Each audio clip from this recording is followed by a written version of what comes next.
when a person comes up to you, you know, they're new, you know, they don't know much about Islam, and, you know, you just met them off the streets, and they ask you, well, Yusuf, what is Islam? What do you tell people? What do we tell people? Well, first of all, I have to reflect back and remember how it was from my own condition. Yes, I thought you would. Because this is really, when I was talking about SDS, I'm going to work it in, like it or not. Okay, good. It's going to happen.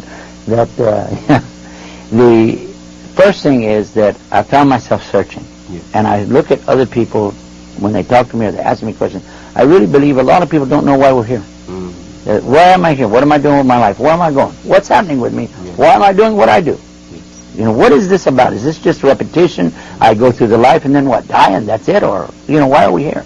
So this is a stage of S, meaning search. To search and try to discover what's going on. Well, what then the D stands for? Discover. Because when you discover it and you realize what it is, then the only thing left to do is what? Share. Share. And you share. That's SDS. And I just came up with this leftover baggage, but you got to do that. Well, we got to do the letters. We appreciate the letters. We live in a society. You got to have letters. Okay. Yeah, I think so. Well, you know what? By the way, you know I live in Washington D.C. area now, and for sure in that place, people are crazy about using letters. Letters mean so much to them that the more letters that they use, the more money they're going to charge the taxpayers for it. Watch out! Watch out! So now tell us. Someone comes up, they want to know, what is Islam? First, like I said, I put myself in the mindset of that individual, where he's at with his thinking or where she's at with her thinking. And you have to overcome a lot of stereotyping. Yes. Because right like away, what? Well, immediately when you say Islam, Muslims, people have a tendency to say, oh, is this going to be something to do with terrorism, kidnapping, hijacking, bombing, things like this. So you got to work through all that stuff first. I generally have a tendency to just set that over on a shelf and get back to it later. Right. Because there are things that go on in the world which nobody can deny. That's true. But at the same time, we want to sift out the truth from the falsehood, and then the stereotyping, and then the misunderstandings and misrepresentation. Because a lot of times you have to realize that people, regardless if they're politicians, reporters, or whoever, they have an agenda. They're trying to accomplish something. And they really don't much care about how many people get run over in the process. Unfortunately. Yeah, not all politicians, not all reporters. Just like... But too many. Well, yeah. We can say too many. Even one's too many. But so, how do you approach somebody? Is to by going and thinking, get inside their head and think, how do they feel? They're looking at me standing there like this and wearing this garb that I have on, or how you're dressed like that. And already they're kind of put off like, what is this? What's going on here with this? But also it's advertising for Islam. Because people will say to you, well, I'm going to be brave. I want to go up and ask him, are you one of them Muslims? Right. Or what do you Islamics think about this or that? Or how come you guys do so-and-so? How come you wear that? Do you have to wear that? Yeah. That has happened to me often, too. Yeah. Or like in the case of the women, they'll say, do you force them to dress like this or something like that? It gives you a chance to open the door of conversation. Yes. So you can help them in their search.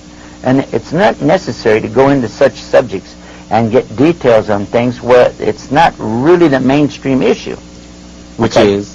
Well, the mainstream issue, of course, in Islam is to focus on what is the Tawheed, or the oneness of God. Because without that, there's no Islam. There isn't anything else. The rest of it's conversation. The rest of it's politics. The rest of it is just somebody coming up with excuses to make problems for other people. The key to the whole thing is to have the correct understanding about it. Is there a God? Number one. Is there proof? And then, who is the God? What's the concept or the nature of the God? And then, why did he put me here? Right. See, if we can get that together, then we can move forward. Well, help us get that together, please. Well, first of all, let's prove there's a God. Or prove that there isn't. Because a lot of the people will come to you right away and they'll say, well, no, everything all started from a big bang, some dense material in space, and it blew up, and that started everything. Well, if that's the case, if that's the way it is, then where did intelligence come from? Where does life come from out of death or not inanimation? How does a rock suddenly sprout tree leaves? And, you know, so you have to look at some basic thing and discover there must be something.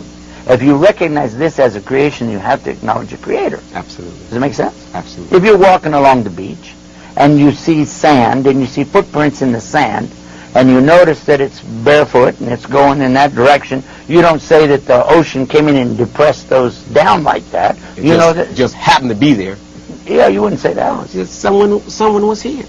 I remember being in a military installation one time, and we had one or two that were absolutely don't believe anything, and there were maps on the wall of the building, you know.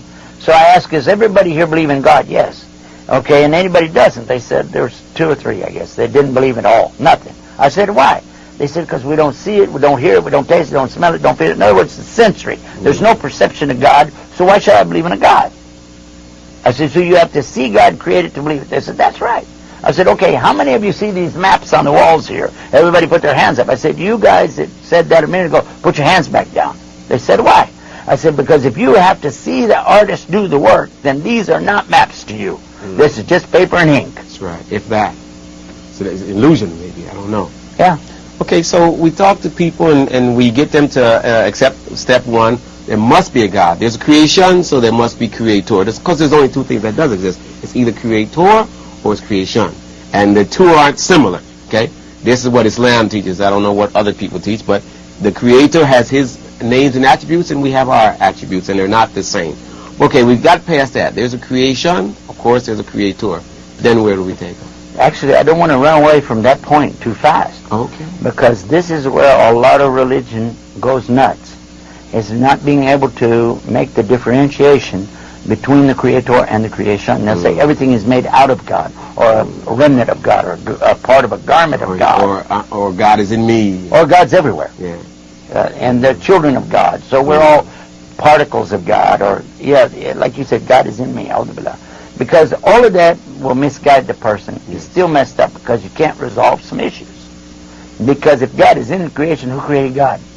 And then if God's in the creation, then who takes care of God? Because there's a dual factor, not just a creator. You have to understand there's also a sustainer. So this is not the same role. Create something, you can walk away and leave it. Like a car deal. They make a car and they just walk away and leave it. Don't pick after you buy it, at least. But seriously, so who's going to take care of this creation, and who is the one taking care of to see that this happens and that happens and so and so and so? So we as Muslims accept there's a creator, but at the same time he's a sustainer of all. And he's not created. Guess what else? He's also not sustained. Look what he said in the Quran. In the Quran, A'udhu billahi minash shaitanir rajim. Allahu la ilaha illahu al-hayyul qayyum. La ta'khudhuhu sinatun wa la nawm. And it says here, Allah, He is the one beside whom there's none other to worship. Now He is alive, the living God. He's alive, and at the same time He's self-subsisting. He doesn't die. He doesn't need sustenance. No then, sustenance. Then He follows up with